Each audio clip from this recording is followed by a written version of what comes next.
Muy buenas tardes, bienvenidos un día más a Todo es Geopolítica, bienvenidos al programa en el que contamos, repasamos y analizamos todo lo que está pasando en el tablero geopolítico, hoy con el mundo atento a los aranceles de Donald Trump, pero también un día más pendientes de sus amenazas. Tiene para todos, para Putin, para Zelensky, para Irán, en un momento, por cierto, de maniobras en Taiwán, en un momento en el que Irán responde a las amenazas de Estados Unidos, y ojo porque se suma a estas advertencias también Rusia en las últimas horas y sobre todo dando vueltas al acuerdo de minerales de Ucrania que cada vez parece más complicado de firmar. Enseguida miramos a estas cuestiones, enseguida lo analizamos con los expertos, pero empezamos mirando la actualidad, empezamos contándoles noticias de última hora. El presidente de Estados Unidos, Donald Trump, afirmaba que no quiere imponer sanciones adicionales a Rusia, argumentando que confía en que su par ruso, Vladimir Putin, cumplirá su parte del trato para poner fin al conflicto en Ucrania. Decía Trump, no, quiero verlo hacer un trato para que impidamos que mueran soldados rusos y soldados ucranianos y otras personas. Quiero asegurarme de que Putin lo cumpla y creo que lo hará. No quiero imponer aranceles secundarios a su petróleo ruso, pero creo que es algo que haría si pensara que él no está haciendo su trabajo. Creo, decía Trump, que lo va a cumplir. Creo además que va a cumplir su parte del trato. Es lo que apuntaba a una pregunta sobre la posible imposición de aranceles secundarios a los recursos energéticos de Rusia.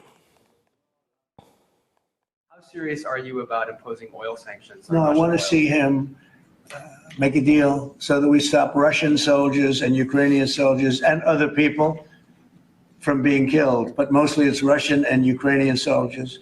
They're losing at least 2,500 human beings, beautiful human beings, a week. Mirando a Estados Unidos, les contamos que el Washington Post ha publicado un memorando secreto del Pentágono que pide al ejército de Estados Unidos impedir la toma de Taiwán por parte de China y reforzar la seguridad, asumiendo riesgos en Europa y otras partes del mundo. El documento, firmado por el secretario de Defensa, Pete Hegseth, se distribuyó por el departamento en marzo. Muchos de sus pasajes se marcaron como secreto. No se permite el acceso a extranjeros. China, decía el documento, es la única amenaza que el departamento mantiene y la negación de una toma de Taiwán por hechos consumados por parte de China, al tiempo que se defiende el territorio de Estados Unidos. Es el único escenario que el departamento mantiene, lo que explicaba Hegseth en el documento. Para cumplir ese objetivo, el Pentágono, dice, asumirá riesgos en otros teatros, dejará de dar prioridad a grupos terroristas de Oriente Medio y África y presionará a sus países aliados para que gasten más en defensa y puedan enfrentarse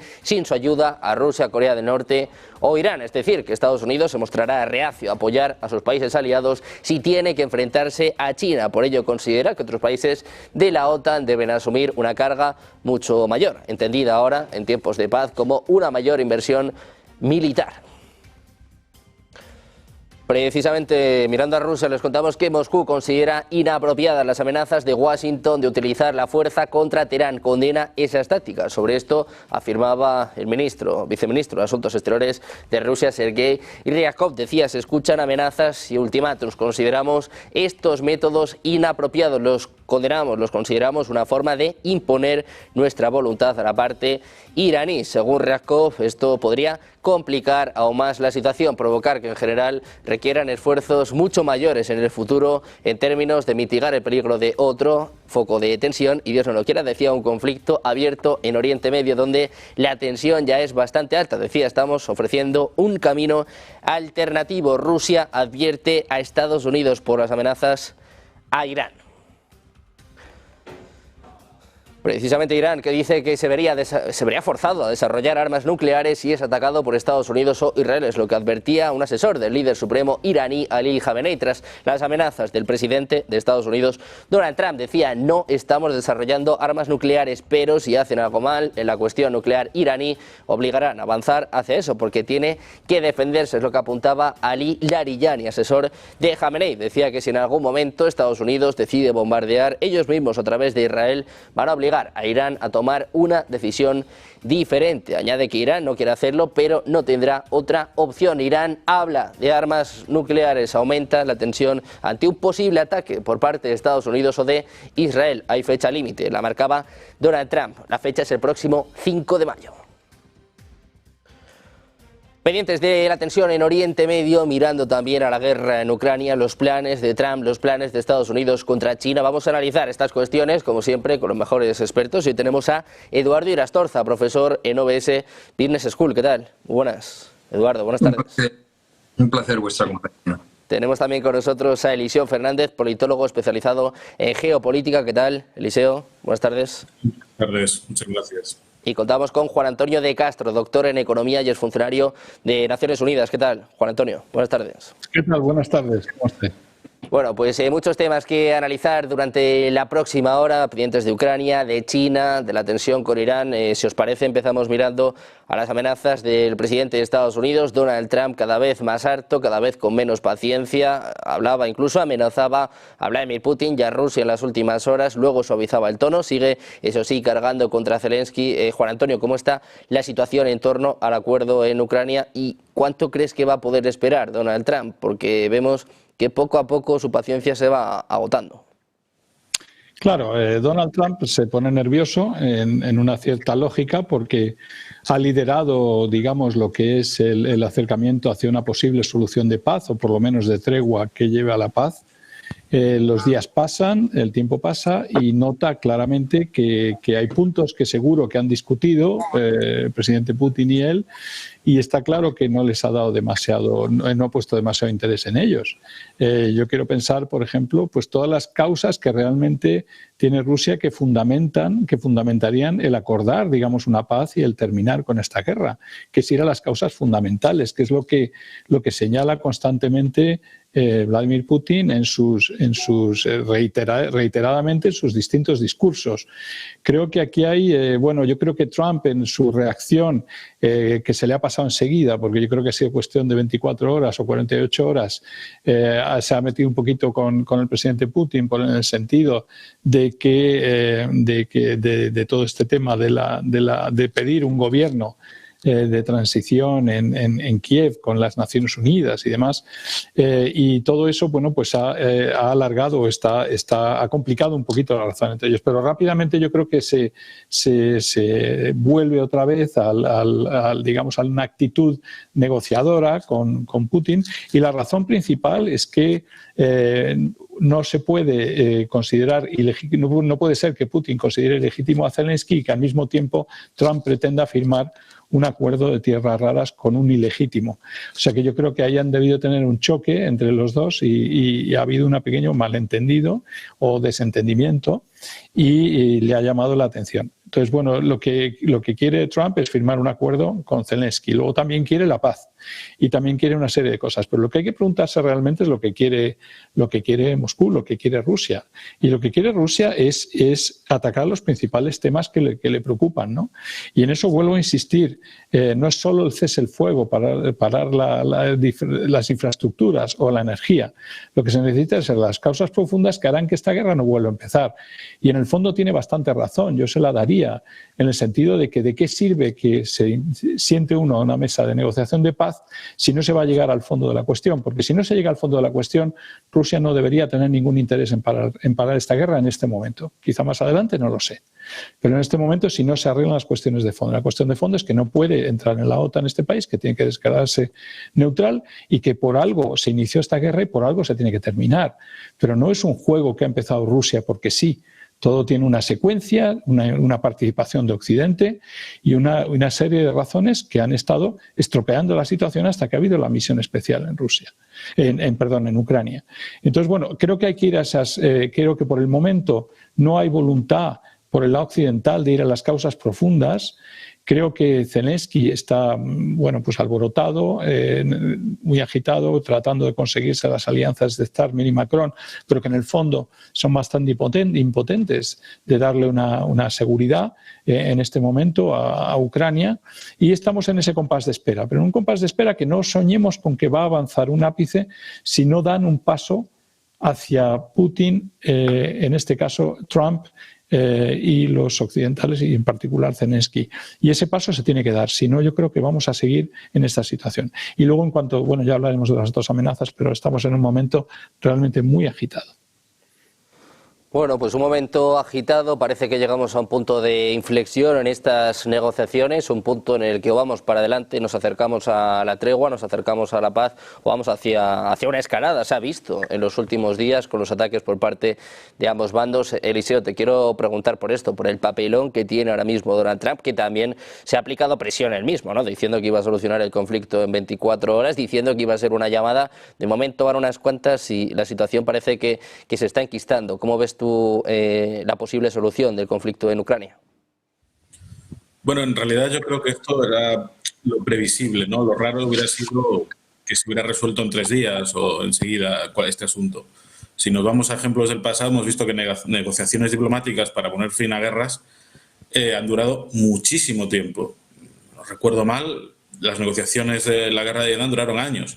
Las propias negociaciones que llevó a cabo Trump con los talibanes para la retirada de Afganistán también tardaron años en fructificar o en llegarse a un acuerdo, ¿no? Lo raro sería otra cosa. Realmente a mí no me sorprende mucho estos tomas y dacas y estas situaciones. De hecho, me sorprende quizás que se haya podido llegar a lo que hablamos la semana pasada de treguas parciales o la paz por fascículos tan pronto. O sea, realmente creo que no nos debería sorprender que haya problemas, nos debería sorprender que se avance. Eso es lo realmente raro con tan poco tiempo que llevan negociando y llevan sentándose, ¿no? Entonces, realmente lo previsible es que estas cosas pasen, en mi opinión. Más aún teniendo en cuenta el carácter de Trump, que hay que tener en cuenta. No se puede, y más con un presidente como él, que es muy particular y tiene una forma de ser y una forma de conducirse en política muy determinada y muy alejada de lo que estábamos acostumbrados, un estilo personal muy diferente. Es normal que este tipo de cosas se vayan a dar con mayor frecuencia. Ahí creo yo que el que mayor error de cálculo tuvo en su momento realmente ha sido Zelensky, oponiéndose en público a Trump, planteándole, digamos, un órdago público. Ahí quizás el que menos realmente ha sabido tratar con el nuevo liderazgo americano ha sido la parte ucraniana, que estaba acostumbrada a otra forma de proceder, ¿no? Pero claro, es normal que ahora le haya tocado un poco, digamos, el turno a Rusia de sufrir esas iras o esas formas potentes, ¿no?, del presidente Trump.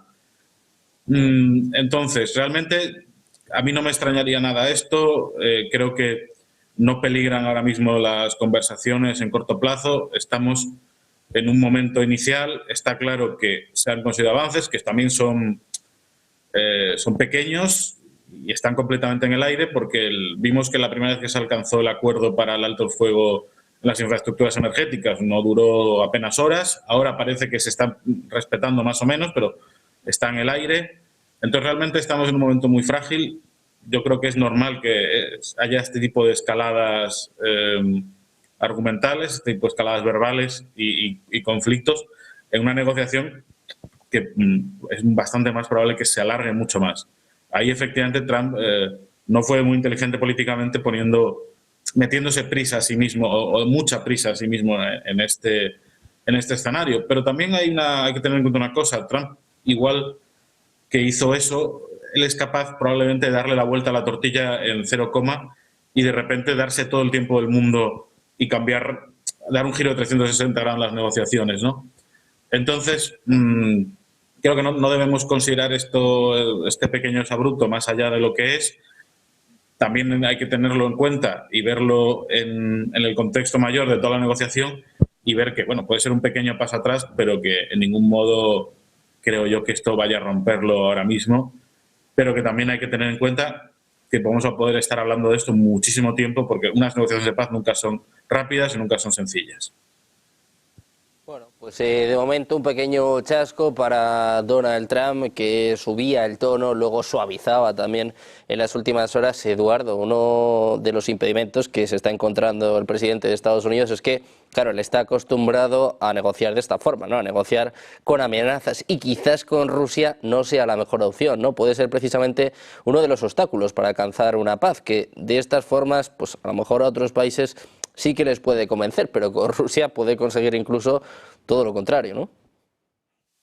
Así es. Yo coincido con muchísimos de los comentarios que han transmitido tanto Eliseo como Juan Antonio y los completaría con alguna reflexión al hilo de lo que acabas de decir, ¿no? Su forma de negociar. Bueno, su forma de negociar me recuerda a un inmobiliario que se está retrasando en las entregas y pone nervioso a los futuros inquilinos. En este caso son su audiencia, los ciudadanos norteamericanos. Y lo que creo que está haciendo es derivar o tratar de derivar la conversación a otros temas en donde todavía tiene algo de lo que hablaré más adelante, que es la iniciativa estratégica. Temas como puedan ser los aranceles, la lucha contra el wokismo, que por cierto le aproxima bastante a algunos aspectos ideológicos de Putin. En esto no veamos una crítica, sino que tienen más en común de lo que aparentemente podemos percibir, o el tema de Groenlandia, ¿no? ¿Por qué? Pues porque está fracasando en eso, en la entrega de la paz en Ucrania. Su sistema de negociación, lo acaban de señalar, es la de un inmobiliario. Y ahí seguro que Juan Antonio, que tiene muchísima experiencia, pues podrá decirlo con mucho más criterio que yo. Pero yo creo que Estados Unidos se encuentra en un momento en que ha perdido la iniciativa estratégica en favor de Rusia, que ahora controla los tiempos, que el tiempo corre a su favor, no a favor de Trump. Y estoy hablando en términos de política exterior. No voy a entrar en lo que está haciendo dentro de casa. Pero parece que quien marca la agenda no es Trump.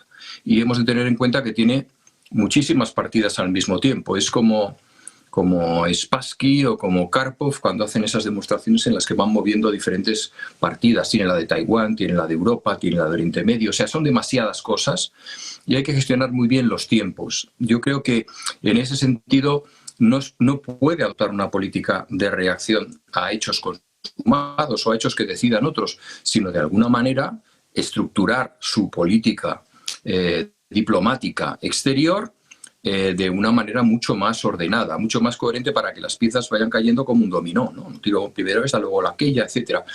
Eso sería un serio problema. Por último, solamente una apostilla, y es que me preocupa el hecho de que la situación, porque puede darse como en el tenis, pues eso, ¿no? Los errores forzados, que alguna de las partes cometa un error y nos veamos en una crisis grave. Los pequeños errores muchas veces pues llegan a un asesinato en Sarajevo, ¿no? Y con eso vino la Primera Guerra Mundial. Son demasiadas piezas en el aire como para que alguna no caiga, ¿no? Es como un malabarista que está jugando con varias cosas y que además, de aquí también, pues me remito a mis compañeros de tertulia, ¿no? Es el hecho de la diferencia que hay entre una diplomacia comercial, el mundo de los aranceles, en donde hoy digo, mañana digo otra cosa, donde hoy te subo, hoy te bajo, etcétera, y otra cosa son las expresiones, las declaraciones que hace como presidente de Estados Unidos en política exterior. No es lo mismo decir, como se dijo hace poco tiempo, Ucrania no es la única responsable de la guerra. Caray, eso es un salto cualitativo, ¿no? Y que pone, digamos, en manos de Lavrov, pues totalmente la iniciativa, porque claro, desdecirse de un arancel no es lo mismo que desdecirte te señalo como culpable o te señalo como bueno o te señalo como malo, ¿no? Y ahí yo creo que ha pecado un poco pues de esa inercia de su trayectoria profesional comercial. La política no es simplemente comercio, y si se convierte en comercio debe ser un poco más discreta en algunos temas que en otros, porque si no te cierras puertas. Yo creo que ese es el comentario con el que completaría la excelente reflexión de mis compañeros. Bueno, pues atentos a lo que suceda en torno a la guerra en Ucrania. Os quiero preguntar también por otra de las noticias del día. El Washington Post hablaba de una filtración en el seno del Pentágono. Hablaba, bueno, pues básicamente de planes para una guerra contra China. Hablaba también de cómo frenar a China en Taiwán, en un día en el que, por cierto, hemos visto maniobras del ejército chino. Hablamos mucho de la guerra en Ucrania, hablamos mucho de lo que pasa en Oriente Medio. Quizás no miramos lo suficiente a Taiwán y parece que Trump tiene muy clara su prioridad. No sabe que la principal amenaza es China. Te quiero preguntar por esto, Juan Antonio, porque tenemos el foco puesto en muchos conflictos, pero es cierto que no le hacemos quizá demasiado caso a lo que está pasando en Taiwán también en las últimas horas. En cierto modo, y en geopolítica, la verdad es que casi todo está entrelazado, ¿no? Y al final tienen que estar surgiendo cosas por todas partes del mundo, porque esto es un mundo que pasa de unipolar a, yo diría, tripolar, a multipolar, pero tripolar esencialmente, y las presiones de unos y otros van por ahí. Te llamó la atención Rusia apoya de repente declaraciones de Irán, China se reúne al mismo tiempo con Rusia. Están ocurriendo cosas en 2 o 3 días que tocan a diferentes polos en el mundo, a diferentes polos calientes, digamos, en este momento en el mundo desde el punto de vista geopolítico. La idea es que primero es escandaloso que se haya filtrado. Yo no entiendo cómo el Washington Post ha podido llegarle un memorándum del Pentágono sobre las intenciones absolutamente confidencial sobre los planes guerreros de Estados Unidos, ¿no? Bueno, pero los puntos son increíbles. El primero, que Taiwán, que impedir a toda costa que Taiwán sea tomado por China, bien. Luego, reforzar la seguridad, asumir. A mí me ha chocado, aparte del tema de Taiwán, otro que está en ese mismo memorándum y que dice que tiene que ir asumiendo los riesgos de seguridad Europa, ¿no? Es decir, volcar completamente los riesgos de seguridad a Europa. En este planteamiento, el Pentágono está alineado con Trump. Parece ser que sí. Está alineado con Trump en cuanto a abandonar, digamos, Europa un poco a su objetivo. Pues parecería que no. A mí me da la sensación también que el apoyo, otra cosa bastante escandalosa, es decir, que dejarían de dar apoyo a los grupos terroristas en el Medio Oriente y en África. Esto es aceptar oficialmente que Estados Unidos ha estado dando apoyo, lo sabíamos todos, pero es bastante duro tener que oír por un memorándum del Pentágono la facilidad con la que se habla de dar apoyo a movimientos terroristas, ¿no? Asumir el hecho que siempre va a ser así, y es impresionante. Y luego hablan también de presionar a los países europeos para sus gastos en defensa.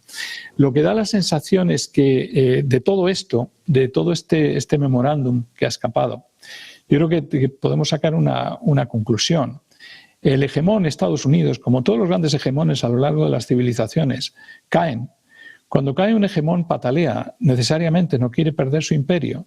Las repercusiones de esa pataleta, que las estamos empezando a sentir en Europa ahora, os vais a defender vosotros porque yo ya no doy abasto en el mundo. Pero además os vais a volver con mucha seguridad, os vais a armar tremendamente, a pesar de que 2/3 no me lo vais a comprar a mí, Estados Unidos, pero Europa os vais a tener que armar a tope, porque yo de esa zona me voy a empezar a desentender que tengo problemas mucho más graves, los voy a tener en Taiwán y seguramente los voy a tener con Irán y demás. Es un poco... el Pentágono, en cierto modo, da la confirmación de un abandono de Europa. Y este es un abandono que ya no son palabras de Trump, son palabras del propio Pentágono. Entonces, ¿debe Europa seguir permitiendo o aceptando a Trump esta especie de hegemonía basada en el nuevo militarismo económico que pretende armarse hasta los dientes en Estados Unidos y armarnos hasta los dientes en Europa porque se nos viene abajo el poder unilateral y unipolar que hemos estado ejerciendo, sobre todo que ha ejercido Estados Unidos con el apoyo de Europa? ¿Es esa lo que debe hacer Europa en este momento? ¿Armarse hasta los dientes, seguir la misma estrategia? Pues yo creo que sería muchísimo más inteligente, esto lo podremos hablar seguramente en otras ocasiones, pero sería mucho más inteligente el tratar incluso de jugar, de negociar con Estados Unidos, decir, oye, mira, a mí me parece muy bien, tú me necesitas para estos temas militares, pues vamos a negociar un poco a pie de igualdad. Yo a lo mejor te apoyo en estos temas militares, pero vamos a ver qué me das a cambio. Europa no parece estar dando a cambio nada. Sigue las instrucciones inmediatas de Estados Unidos. ¿Me tengo que militarizar? Me militarizo. ¿Me cuesta 800.000 millones? Lo hago. Pero ¿y a cambio qué me das por dejarme abandonado completamente frente a las supuestas amenazas de Rusia, que no son? Pero las supuestas amenazas futuras de Irán, supuestas. Entonces, creo que sería más inteligente por parte de los dirigentes europeos y a la señora von der Leyen enfrentarse a este tema de los aranceles y estas nuevas agresividades contra Europa, diciendo, bien, vamos a ver qué es lo que quieres tú y qué es lo que yo te voy a dar. Tú tienes un problema, Estados Unidos, en una moneda de reserva, el dólar, que te está fundiendo el déficit comercial. nosotros podemos responder y acabar en una guerra comercial, o podemos tratar de decirte, oye, cuidado, vamos a ver si hacemos esto a cambio de que tú hagas algo y bajes un poco el tono. Creo que Europa tiene que estar ya en medida, y no como Starmer y como Macron, que lo único que hacen es seguir a pies juntillas todo lo que les pide Estados Unidos. Creo que aquí Europa se tiene que despertar, porque realmente el hegemón ha perdido un poquito los pedales, ha perdido un poquito el control y está pisando de manera muy fuerte. Creo que ya han pasado el multilateralismo, y si cada país y si cada bloque tiene que defenderse por sí mismo, es el momento de que Europa defienda sus intereses y negocie los contrapesos y a cambio de cosas lo que le vaya a ir dando a Estados Unidos. Y que Trump aprenda también. Que todo eso también, ojalá lleve a la paz en Ucrania, ojalá todo eso tema, pues también. Pero desde luego Europa tiene que ir tomando un poco posiciones. Y no es solamente Starmer y Macron. Creo que países como España, como Italia, como Grecia, como cualquier país europeo es soberano e independiente. Y a partir de ahora, ya por muy Unión Europea que somos, vemos que las naciones se tienen que defender un poco por sí mismas. A ver si aprendemos. Pues Europa, que queda claro que se tiene que poner las pilas. Ya se vio en la filtración del chat secreto en el que J.D. Vance precisamente decía pues que estaba cansado de estos gorrones. También hablaba de esto el jefe del Pentágono. Lo que está claro a tenor del chat que yo citaba, también a tenor de este artículo del Washington Post, Eliseo, te quiero preguntar por esto, es que Trump tiene un problema, ¿no? Estas filtraciones de planes militares, de planes secretos de Estados Unidos, ya sea contra China, contra Europa, contra los hutíes, son un problema de seguridad nacional, ¿no? ¿Qué puede hacer para arreglarlo? Si vemos el artículo, realmente tampoco es que se haya filtrado un documento de máxima seguridad. Realmente era una especie de memorándum que parece ser que era prácticamente una copia de un documento ya público que había elaborado la Heritage Foundation, que es la principal fundación el principal think tank conservador y que apoya al Partido Republicano. Entonces, realmente son unas grandes guías estratégicas y parece ser que se repartieron ampliamente a los altos niveles de las Fuerzas Armadas, pero claro, eso es complicado quizás evitar filtraciones a ese nivel. Pero bueno, que tampoco aquí se filtraron los planes de la bomba atómica, ¿no? Por así decirlo. De todos modos, tampoco hay nada especialmente nuevo en estos planes, realmente. La idea de que Estados Unidos se quiere desentender de Europa para centrarse en Asia-Pacífico y concretamente en China, es una cosa que llevamos mínimo 15 años escuchando machaconamente en los ámbitos de la geopolítica, las relaciones internacionales. Este giro estratégico ya se empezó en los últimos tiempos de Bush y en los primeros tiempos de Obama. La única cosa, realmente lo sorprendente es que aquí Estados Unidos lleva avisando de esto 15 años y nadie se lo ha tomado en serio en Europa, y ahora empiezan los lloros, ¿no? El que avisa no es traidor realmente. Estados Unidos lleva avisando tiempo oye, tengo un lío ahí, me quiero ir. Tengo un lío ahí, necesito redirigir mis esfuerzos hacia allí. Y Europa, bueno, pues incluso con el tema de la guerra de Ucrania no le ha visto las orejas al lobo. Pero más allá de eso, aquí tenemos que empezar a entender el mundo y a ver el mundo de otra manera y entender que ya no somos el centro del mundo, que ahora realmente el centro del mundo está en Asia. Es complicado porque civilizacionalmente nosotros nos hemos considerado el centro del mundo, ¿no? Durante los últimos 500 años, Europa, Occidente hizo la civilización, hizo la globalización, hizo todo, ¿no? Entonces es complicado cambiar ese punto de vista y pasar a un segundo plano. Pero esto nos lo demuestra. Los americanos están dispuestos a que asumir riesgos geopolíticos en otras regiones con tal de concentrar sus fuerzas y contrarrestar a China, que ven claramente como es que es su auténtico rival, su auténtico enemigo. Claro, en esa perspectiva, Rusia no es más que una distracción incómoda, igual que lo puede ser Irán u otras circunstancias, ¿no? Entonces, yo creo que lo que estamos viendo ahora es, digamos, el pie en el acelerador en esta circunstancia. Hablábamos eso de que estamos muy centrados en Ucrania o en Oriente Medio. Claro, es lo que está más cerca nuestro y lo que amenaza a Europa. Pero es verdad que no nos fijamos en lo que está pasando en las aguas del Pacífico, ¿no? Y realmente, es verdad, pasa muy desapercibido, y los últimos 2 o 3 años la tensión entre China y Taiwán ha crecido exponencialmente. Hemos visto prácticamente una cuarta crisis del estrecho de Taiwán el año pasado. con la flota china rodeando Taiwán constantemente, grandes maniobras aéreas en torno a Taiwán por parte de China. La flota china está poniendo buques militares en grada y botándolos como rosquillas. Lo que producen los astilleros chinos en flota militar en un año es prácticamente todo lo que se puede producir en Europa y Estados Unidos junto a la vez. O sea, es tremendo el crecimiento exponencial del poder naval y el poder militar chinos, pero especialmente el poder naval, que es el que principalmente amenaza a los Estados Unidos, ¿no? Porque no hay que olvidar que Estados Unidos es prácticamente a efectos geopolíticos una isla y por donde proyecta su poder es por el mar. Hay también, no sé si os habréis fijado, los últimos aranceles que quiere poner Trump, que ha pasado relativamente desapercibido, pero Trump está hablando de poner un arancel a los buques de fabricación china. China es también, aparte de buques militares, es el principal productor mundial de buques civiles de toda clase. Y no solo eso, sino que además también tiene la primera flota mercante del mundo y controla también grandes extensiones de las rutas de comunicación marítimas, ¿no? Y claro, Estados Unidos ve esto como un claro riesgo. Prácticamente ellos ya no producen buques. Prácticamente el negocio se lo reparten entre China, Corea del Sur y Japón, ¿no? Pero que China esté acumulando cada vez más parte de esa tarta amenaza mucho a los Estados Unidos. Y creo que realmente lo que pasa es que Estados Unidos le está viendo ya de verdad las orejas al lobo y tiene que pisar el acelerador en ese sentido, ¿no? Otra cosa es que esa sea la política más inteligente para contrarrestar el auge naval económico y civil chino, o sea, esos aranceles, pero está claro que, desde luego, parece que en serio se quieren centrar ya en el tema Asia-Pacífico y ya han puesto los puntos sobre las IES, cosa que en los anteriores documentos de seguridad americanos eran más políticamente correctos, por así decirlo, y hablaban, pues eso, de redirigir esfuerzos, de ir tal. Ahora, pues lo dicen, digamos, en un estilo más de esta administración, mucho más crudamente.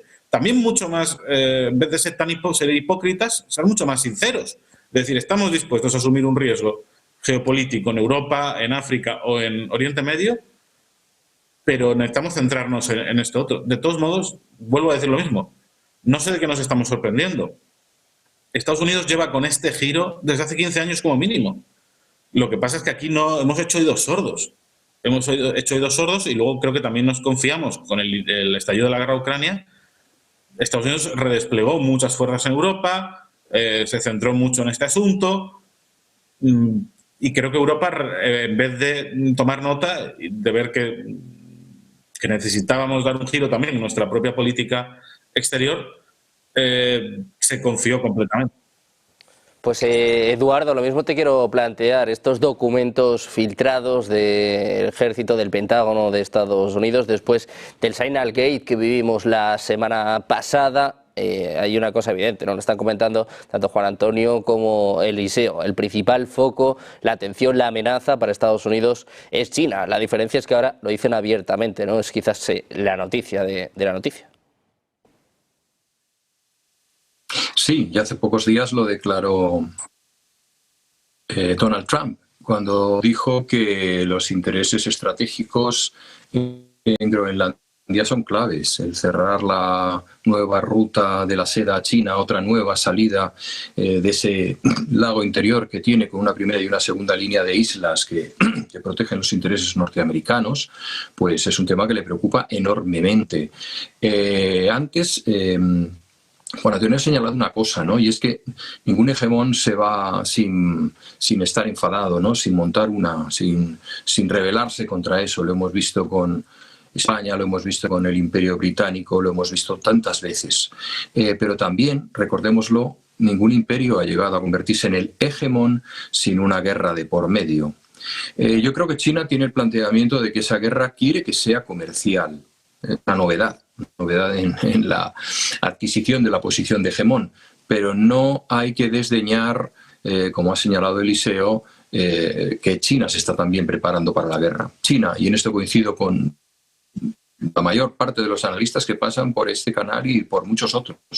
China es el principal rival de Estados Unidos y cualquier otro escenario es secundario, precisamente porque su amenaza como hegemón es China. En ese sentido, es importante recordar pues la vieja frase, quien domina los mares domina el mundo, ¿no? Ya venía de los tiempos de Nelson. China se está preparando. A diferencia de lo que ocurrió en la Segunda Guerra Mundial, en donde había unos acuerdos navales de Washington que limitaban la flota japonesa, es decir, el potencial rival de Reino Unido y de Estados Unidos, que eran los otros dos actores de esos acuerdos, pues en este caso no lo hay. Entonces China puede estar votando sistemáticamente barcos de guerra, pero también barcos comerciales que también hacen su guerra particular.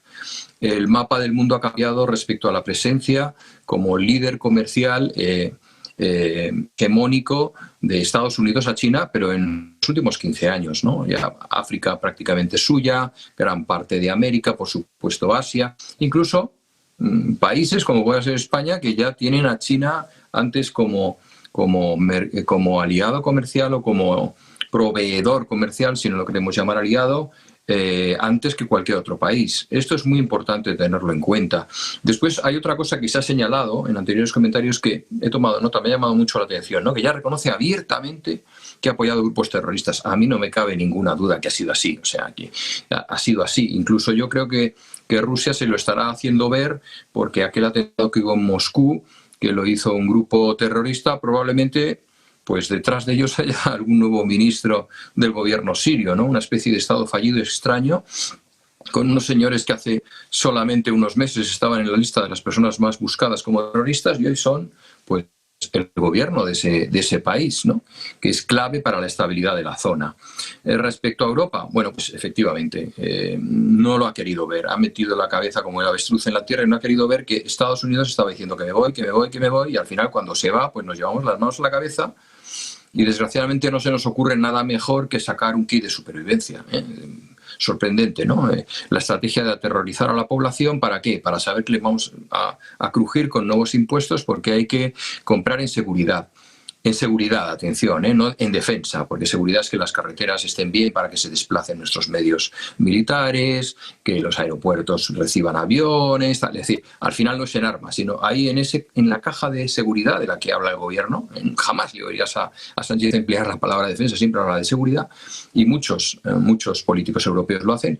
Estamos hablando de defensa, señores, de defensa, no de ataques, de defensa, y eso significa medios militares, tanto convencionales como no convencionales. Y eso es absolutamente clave. Después, respecto a que el centro del mundo se está trasladando al país del centro, como se conoce China a sí misma, ¿no?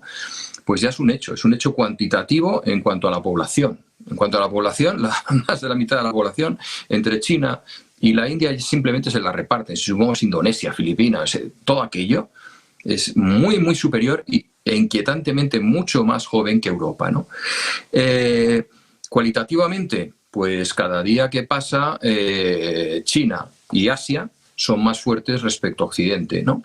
Yo tengo algunos amigos que son asesores políticos y me señalaban: Eduardo, desengáñate, el futuro de Europa es ser un parque temático y un geriátrico para el resto de los países. Un parque temático por nuestro fondo cultural, y un geriátrico porque aquí va a ser más fácil sobrevivir con una pensión para mucha gente, ¿no?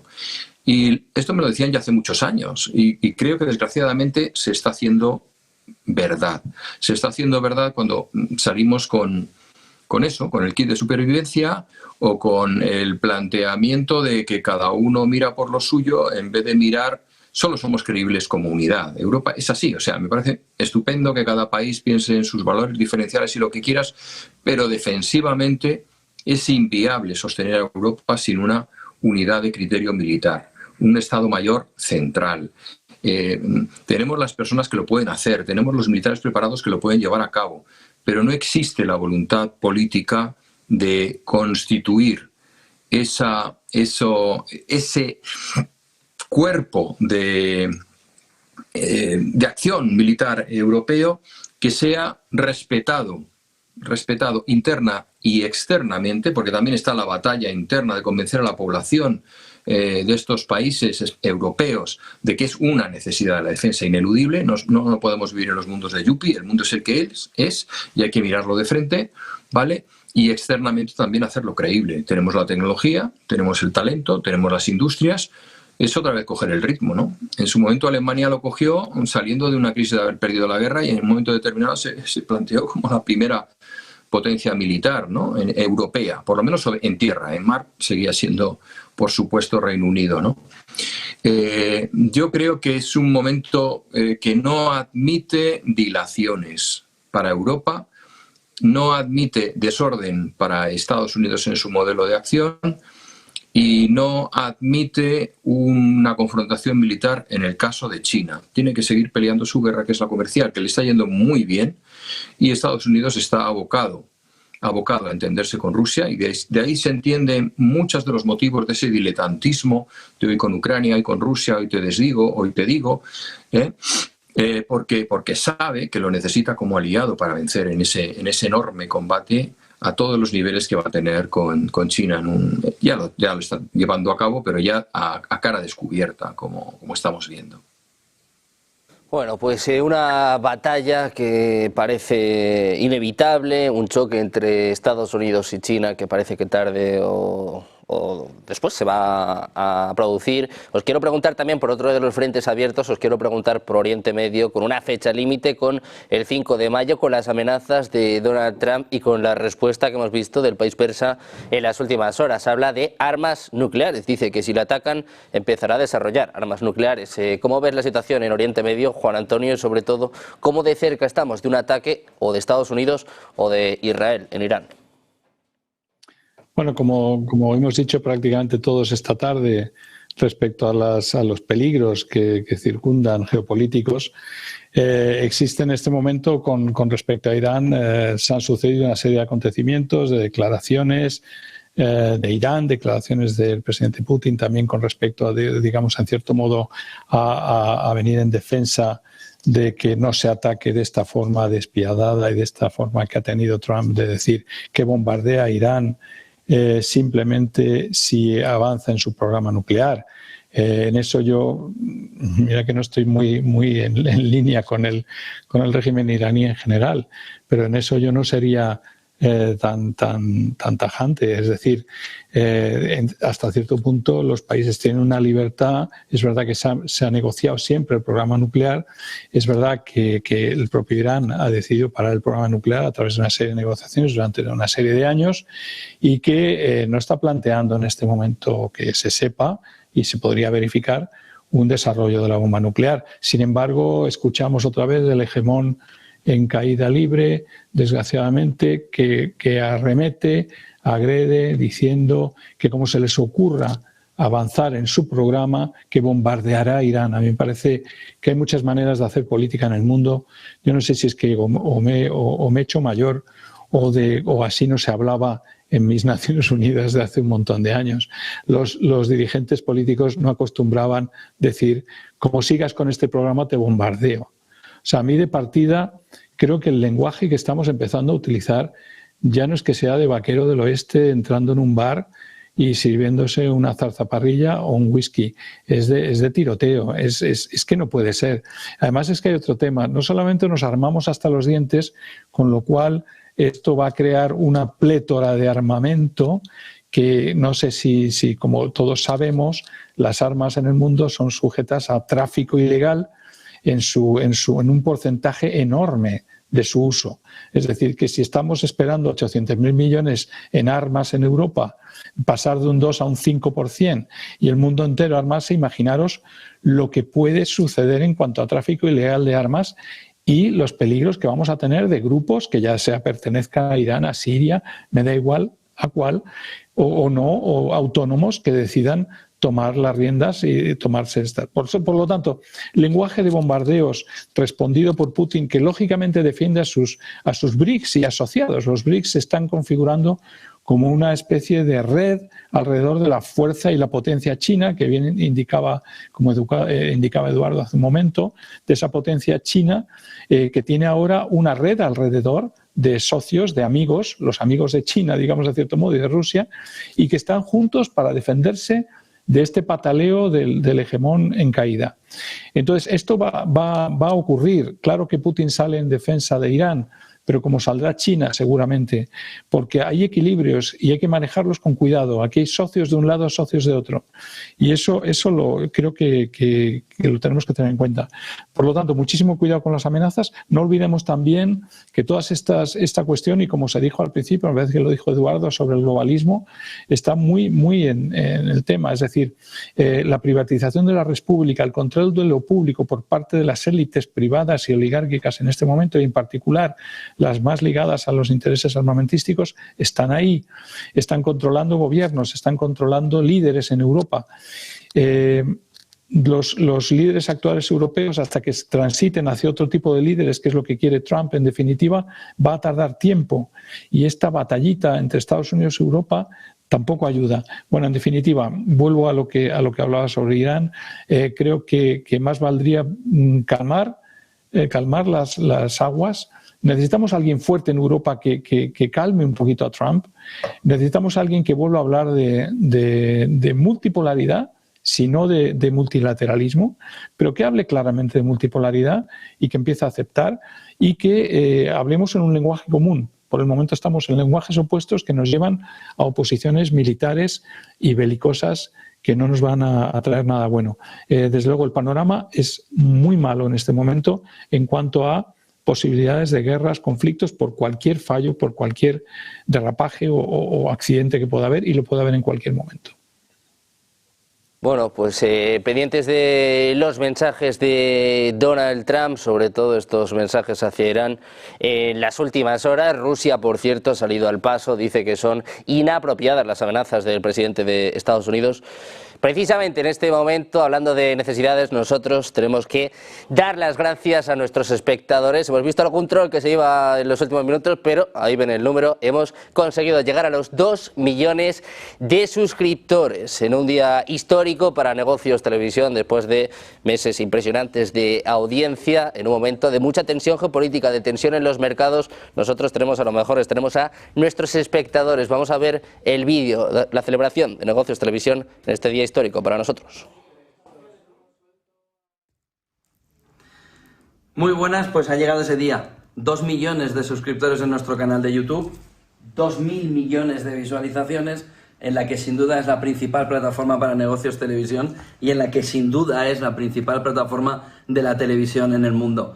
En la plataforma que ha permitido que Negocios Televisión sea un entorno global, que nos vean desde México, desde Estados Unidos, desde Argentina, desde Chile, desde Perú, desde todos los expatriados en habla hispana en el mundo y, por supuesto, desde España, pero no solo desde España. Negocios Televisión es un canal global, internacional, que hoy toca los 2 millones de suscriptores y que con esos 2 millones de suscriptores pone encima de la mesa que había una necesidad, la de la información económica en televisión, la de la información financiera global a través de los medios audiovisuales. No una placa de 1 millón, sino ya 2, con estos 2 millones de suscriptores y, más importante todavía, esos 2.000 millones de visualizaciones. Gracias a todos por seguirnos, gracias a todos por convertir a Negocios Televisión en el líder en la información económica audiovisual a nivel mundial.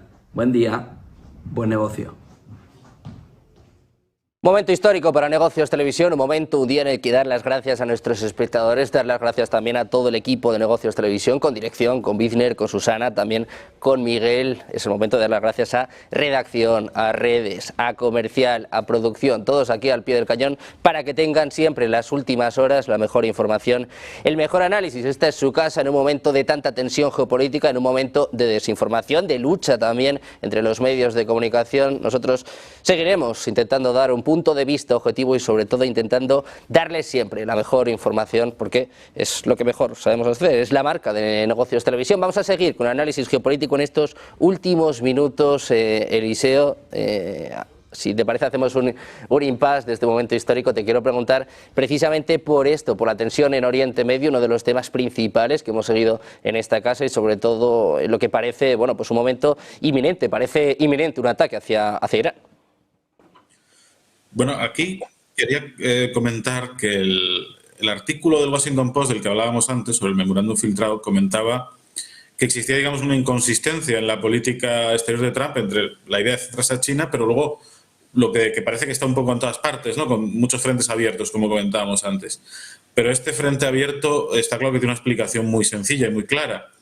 Pero esta explicación no hay que encontrarla tanto en la geopolítica, sino en la política interna norteamericana. Y es que mucha gente no se atreve a hablar de ello, pero el lobby del lobby judío en la política exterior norteamericana es poderosísimo en ambos partidos y en ambos espectros políticos americanos. Entonces está claro que por mucho giro hacia Asia-Pacífico y demás, el tema de Oriente Medio, pero específicamente el tema de Irán y del programa nuclear iraní, iba a estar sobre la mesa claramente. Segundo, esta política de Trump ya venía siendo la existente. En su anterior mandato fue el que rompió el pacto nuclear que se había alcanzado anteriormente. Quizás ahora habrá que ver hasta qué punto va en serio con la idea del ataque, porque yo creo que si Israel no lo hizo por sí misma y sola los últimos años, donde digamos ya ha estado un poco desatada y donde prácticamente ya le ha dado un poco igual lo que opine Occidente sobre sus acciones militares y políticas en Oriente Medio, bueno, veo complicado que lo haga ahora, aunque podría ser, porque quizás Biden le refrenaba y Trump, en ese sentido, es más abiertamente pro-israelí. Desde luego, para Netanyahu sería un gran objetivo político suyo destruir el plan nuclear iraní, que es uno de sus objetivos primordiales, porque ellos lo ven como su principal amenaza existencial. Más aún después de lo que hemos visto el último año y medio con los ataques, las sucesivas oleadas de misiles que ha lanzado Irán contra Israel, y que claro que es cierto que fueron en buena medida detenidas por la cúpula de hierro, pero también es cierto que algunos de los misiles impactaron. Y en el caso de una guerra nuclear no hay fallo que valga. Israel no tiene una profundidad estratégica, ¿no? Yo entiendo perfectamente que para ellos esa es una cuestión importante. Por el otro lado, para Irán el programa nuclear también es una cuestión prácticamente irrenunciable, sobre todo para la seguridad del régimen político que está siendo atacado desde fuera. Y luego está claro que Rusia iba a apoyar al que ha sido su aliado fundamentalmente desde el comienzo de la guerra en Ucrania. No olvidemos que Irán les ha suministrado municiones, les ha suministrado drones y tecnología militar, y ha habido un intercambio mutuo de tecnología militar a raíz de este conflicto, ¿no? Entonces, efectivamente, el caso de Irán puede llevar a desestabilizar toda la región aún más de lo que ya está delicada de por sí, pero puede llevar también a que las grandes potencias se inmiscuyan en la región, porque yo creo que ni Rusia le interesa que eso acabe así, con un ataque americano o israelí a Irán, pero ni tampoco efectivamente a China. Entonces, hay que tener mucho cuidado con esa cuestión, pero luego Trump también tiene la dificultad de que tampoco puede echarse demasiado atrás por el asunto de la política interna y el peso y el poder que tiene el lobby judío en la política exterior americana. Entonces, es una cuestión muy complicada y previsiblemente puede llevar a calentarse mucho ahí y grave riesgo de colisión de grandes intereses.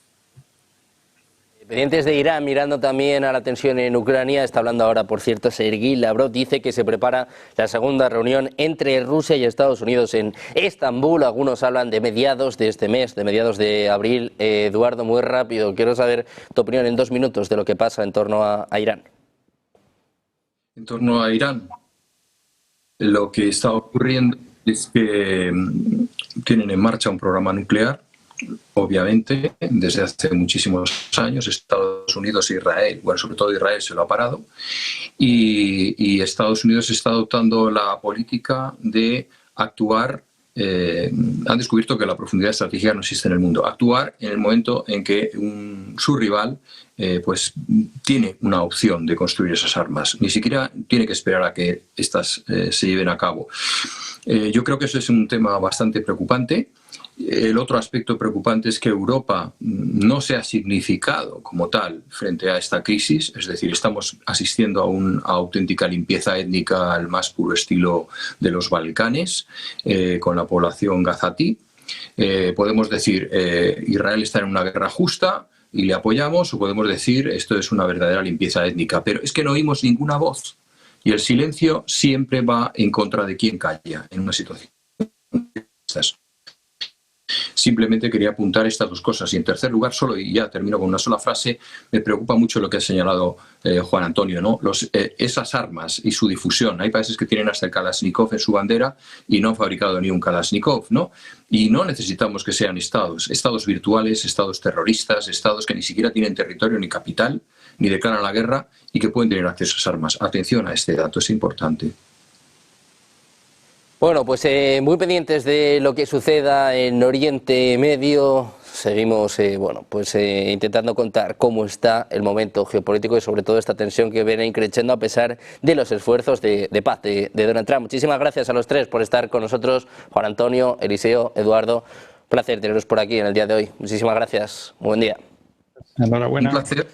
Felicidades. Muchas gracias. Nosotros que vamos a hacer una pequeña pausa, unos minutos, enseguida seguimos con la mejor programación en este día histórico. Vemos el chat, que he visto que estaba totalmente petado en la última hora, dando las gracias, dando la enhorabuena. Alguno decía que somos el mejor canal, otros también nos ponían alguna que otra pega. Lo mejor que tenemos son nuestros espectadores, nuestros suscriptores, así que muchas gracias por estar con nosotros hoy y siempre. Seguiremos al pie del cañón, pero seguimos con la mejor información. 2 minutos, enseguida, Rolling Stocks de la mano de Pedro Fontaneda.